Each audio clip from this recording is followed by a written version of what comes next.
Сәлем достар, бүгін біз ірімшік қосылған осындай өте дәмді қимақтарды әзірлейміз. Кеттік.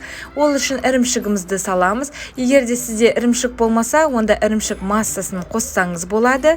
Содан кейін жұмыртқамызды қосамыз. Қимақтың тәтті болғанын қаласаңыз, қантты көбірек қосасыз да миксермен араластырасыз. Ал егер де сіз ірімшік қоссаңыз, онда блендермен барлығын жақсылап езіп аласыз. Содан кейін бөлме температурасындағы тұрған сүтімізді қосып, барлығын жақсылап араластырамыз. Одан кейін ұн мен қопсытқышымызды салып араластырамыз. Сонымен қатар достар, ірімшік қосылған өте дәмді пончиктердің жоғарыда сілтемесі бар.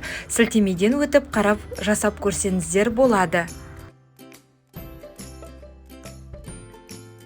Одан кейін 2 ас қасық сұйық майымызды қосып, жақсылап барлығын араластырамыз.